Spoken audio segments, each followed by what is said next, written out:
Hola humans, welcome to the Comic God Podcast. I'm Tredel, the Comic God, and today we'll be reviewing, in true holiday fashion, Krampus, the Shadow of St. Nicholas. It's a comic book. It's not bad, honestly, so hey, let's hear about it, huh? Alright, so Krampus, the Shadow of St. Nicholas, was presented by Michael Dougherty, who was the director of the movie that was made in 2015. And this book seems to cover the other events that were happening in the town that the movie was taking place in. This book is split up into 4 parts ultimately, but 3 different stories that all converge on the first part. And each story individually is pretty good, but the first one is by far my favorite. Just because the premise is interesting and kind of funny to me. Like, I think you can make a great horror, action, comedy movie out of the whole thing. And, well, I guess I'll just tell you what that one is now. The premise for that one is a mall Santa who's a drunk, and basically the mall eventually has a blackout, and there's still some people left in the mall, so he has to get them to safety. But when everyone tries to organize and do their thing, most of the adults end up dying.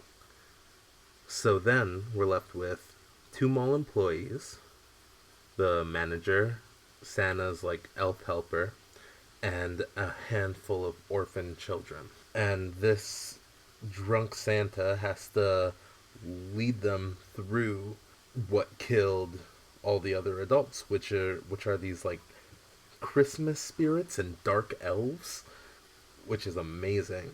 But we learn that Santa is ex-military, so, and his life hasn't been going all that well since he's got back from the military. Like a long time ago. It's just a long life of crappiness after he came back. So when he has to fight and lead these people, he's like back in the game. And it's just these cool images of Santa fighting these evil elves and these weird like old classic Christmas toys like teddy bears, nutcrackers, robots, stuff like that. Yeah, it's real cool. The ending is him literally facing off against Krampus, and then he just kind of falls in the ground and disappears, and Krampus walks away. It abruptly ends, and honestly, I don't know if it's like the anime in me or what, but I really I really wanted some epic battle against this old guy dressed as Santa and this weird evil Christmas god. I think that would be great, but we didn't get that. And when I was reading it, I didn't really flip through the book beforehand or read the back or anything. Just because it was a Christmas book, I picked it up because there are not many Christmas books out there. So I thought this was going to be the premise for the whole thing, and I was psyched about it until I got to part 2, and then I realized that wasn't the case, and I wasn't so psyched anymore. But yeah, the first one is great. The art is also really nice in the first one.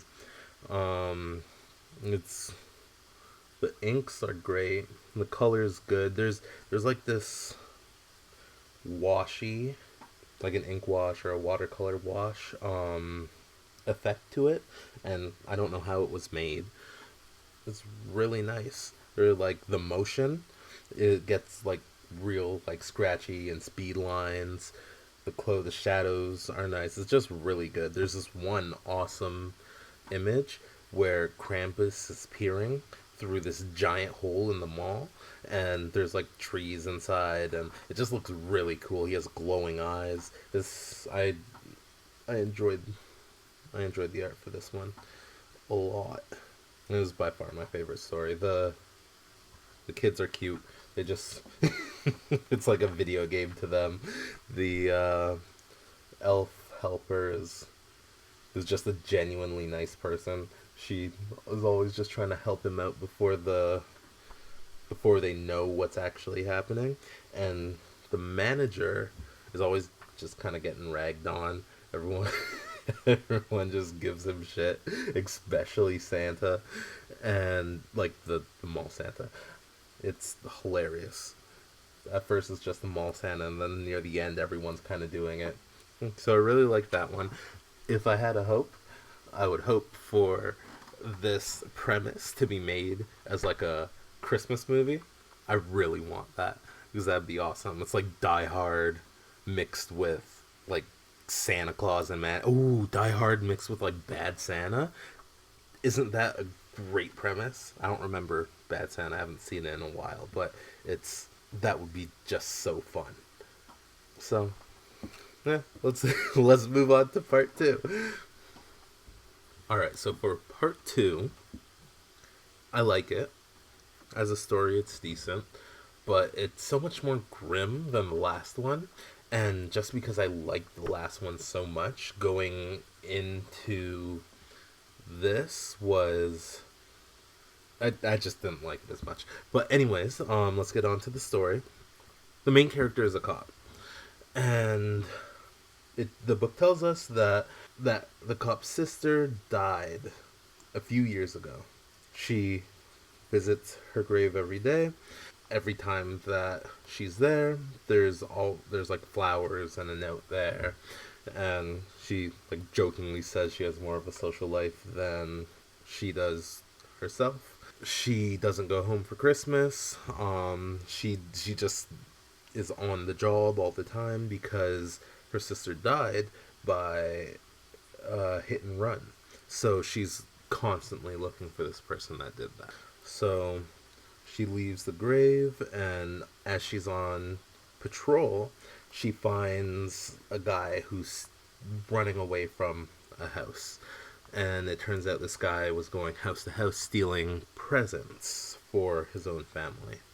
So she goes to arrest him, handcuffs him, and then the guy notices her badge, and he's clearly shocked. She puts him in the squad car. She says, "You're not going to the station until we return all of these gifts." So they go house by house, and then they return the gifts until the last house.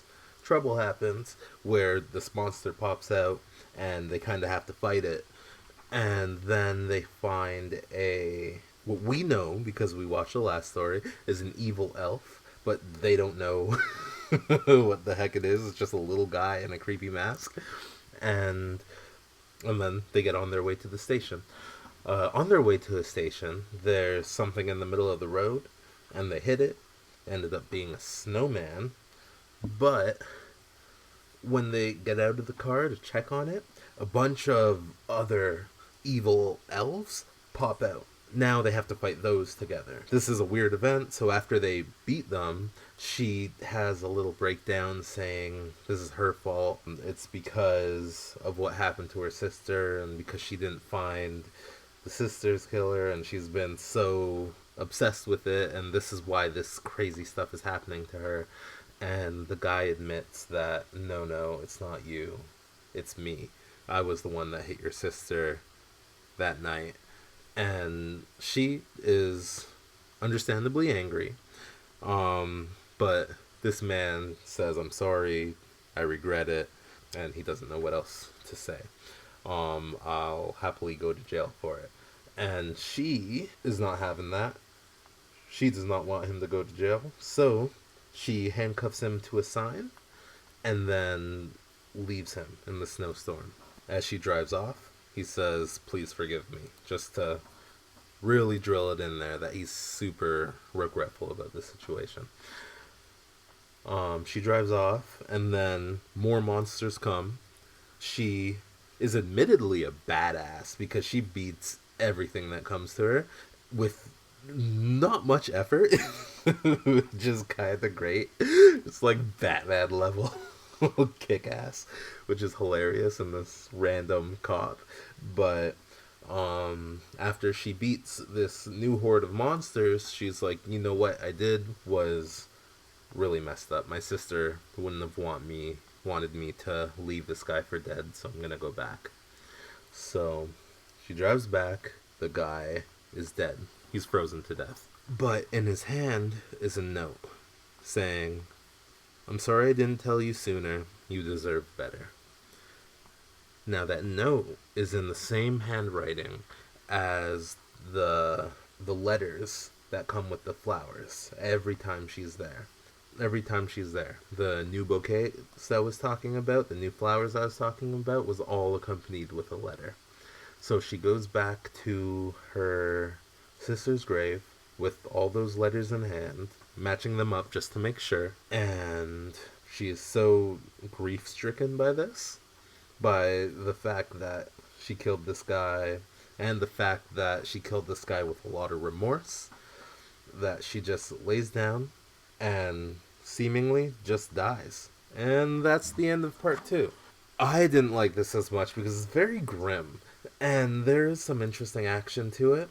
The character development is like better, but it's just so grim. There's nothing fun about it. It's constant. It's at a constant downturn at the whole time, which is fine. I definitely wasn't expecting the ending. I was a little shocked, but yeah, no. Coming off the high of the last one, I didn't feel it. I wasn't feeling it at all.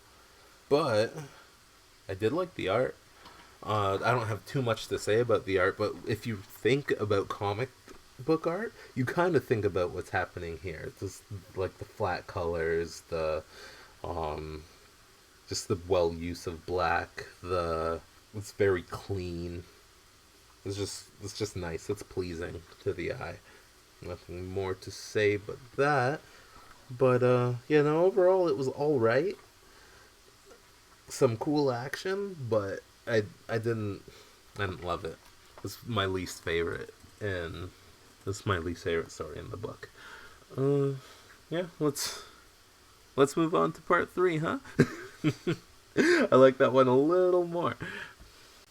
So part 3 is my second favorite. It's really the last third that I like. No, just let me get into it, and we'll see. So this takes place on Christmas Eve, just like all the other ones, and there's a abandoned house. And in that abandoned house, there are a bunch of homeless people getting ready to celebrate their last night in the house because the demo's for tomorrow. So, as they're about to open what little gifts they have, they see a construction crew and a police car roll up to the house. They come out, they're like, "What the hell's happening? We still have another day." And they say, "You know what? We knew you were living here. We let you stay here. I'm sorry. But the developer wants us to take this down now. He's away on vacation, and this is what he when he wants it done." So they ultimately, after a little scuffle, they leave. And when they're wondering what to go, one guy has the bright idea to go to the developer's house because he's not using it. So they go do that. They drive there in a stolen car, and then they pull up, and it's a huge mansion. They get in, and they are psyched. They're going around trying on makeup, having showers, drinking booze, putting on jewelry. They are having a great time. And just as they are about to sit down to eat, the developer comes in. His name is Tad Ferguson. And Tad looks furious. One thing I love about this art is the expression in this art. When you see fury, it's real fury. So he pulls out a gun and he keeps them there at gunpoint and he ties them up. So, as he's calling the police, they say we can't really get there because there's a huge snowstorm and there's problems all over the city. And he's cursing at them. he's he's just not having it. He's like classic rich asshole. And he goes and he smokes in his chair, waiting for the police. And then this gigantic teddy bear with these crazy teeth comes busting in his wall, and he freaks out. It's kind of weird because one panel he's running, and then it goes away to show that the homeless people are fighting off these the Christmas spirits as well. But one panel he's running, and then one panel his hand comes busting out this a bunch of different garbage bags, and he's in this tidy whities. And I'm not 100% sure what happens in the like in between those two panels. It's a little strange, but I guess he's taken by the spirits. But I'm not sure why they drop him off in with a bunch of different garbage bags. I'm not sure if there's symbolism there or something, but I don't know. I don't get it. But anyways, he's in the freezing cold in his tidy whities. He starts to run, and then he sees this giant machine, and they're throwing people, like the monsters, this Christmas spirits are throwing people into this giant machine, and toys are popping out. So we're kind of seeing what these things are. And then Tad runs some more, and he finds a Jack in the Box, and it opens and flings him into the machine. And then we get some type of weird dream sequence. As he's in the machine, he turns into like this liquid fluorescent green stuff, and then we get the sequence, like the Ghost of Christmas Past type idea, where Tad's a kid, and he's trying to decorate this tree for his mom. They're like really poor. They're in a trailer, and Tad's mom comes home, and all she cares about is the dude she brought. And he tries to show her, like, hey, look at what I did. It's Christmas Eve. And she's like, why aren't you in your room? She starts yelling at him, and then the guy yells at him and breaks the only toy he has. So Tad, as an adult, is just like, help, get me out of here. Just as he thinks that he's going to get out of the situation, he's popped into the past of all the homeless people. And he's like, yeah, I get it. We all fall on hard times, but I'm better because I picked myself up from that, and now I'm rich. So just get me out of here. And this is obviously not the lesson that he's supposed to learn. So the Christmas spirits just teleport him to Krampus, and we get this glorious shot. It's really cool. We don't see Krampus's face. His horns are sticking out of this like red cloak with a like a white fur lining, like Santa's clothes, but a cloak. And he has two glowing red eyes, and he's chained up, and it's like almost he's teleported to a Krampus dimension. It looks so awesome. This is just a great image. But then he's shown, I guess, the picture of his future, which is his wife laughing over his grave, which he has just like a tiny headstone, and he comments on how he wanted a bigger one, and she's just laughing with her new boyfriend, and they're about to go take a trip. And she says she just had to come because no one else was going to. And they kind of just laugh it off and go about their way. And at this point, Tad is at his lowest, and he's just like, take me back. I don't want to be here. And then he pops out of the machine, and he's teleported into a toy robot body. So he's become one of the Christmas spirits himself. So, as the Christmas spirit, he looks like he's about to attack some innocent person, and he just keeps on repeating, take control. And eventually he does. He seems to like almost short circuit all the other spirits. And then he starts celebrating in his robot body. I saved Christmas. And he looks around, and he's like, wait, I'm not back in my body. I want to be back in my body. I did this so I could get back in my body. And then an elf comes and hits him with a hammer. And that is the end. So he saves Christmas, it seems, and he died right after.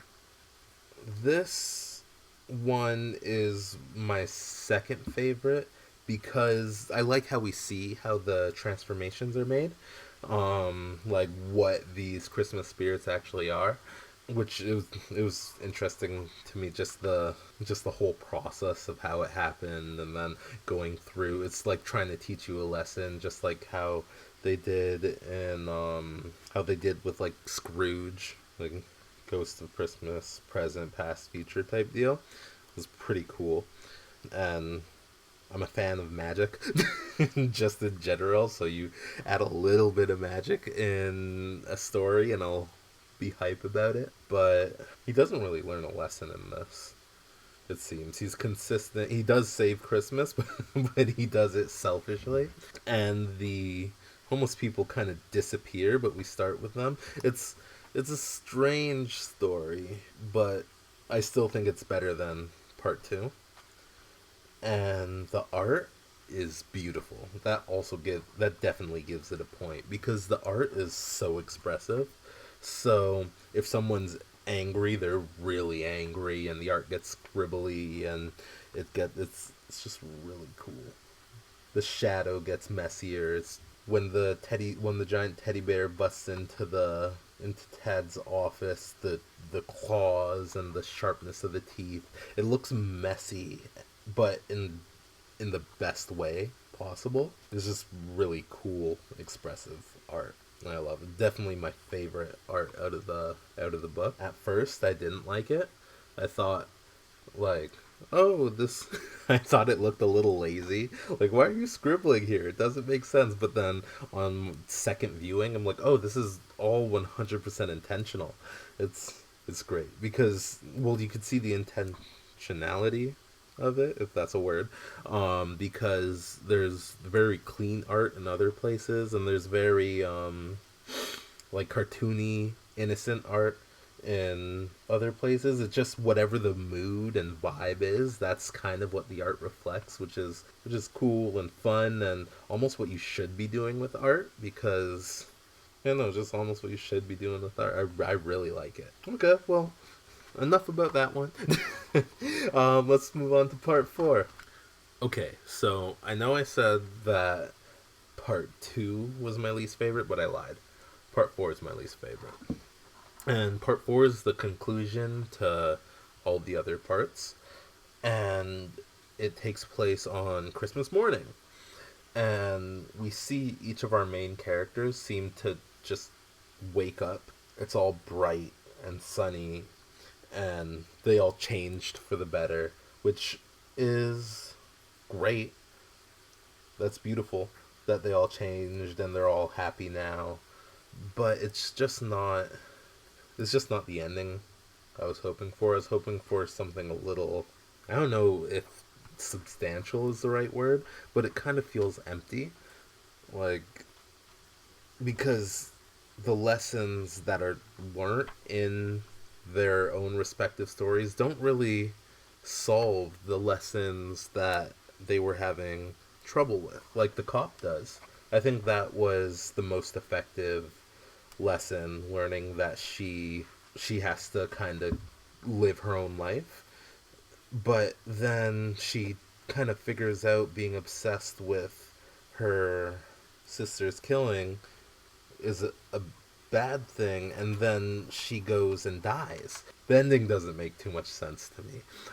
It was kind of like, shows that are gonna get canceled a few episodes early, so they have to just clean up and oh, this is how it actually ends. This is what it kind of feels like to me, and I don't have a better solution for it.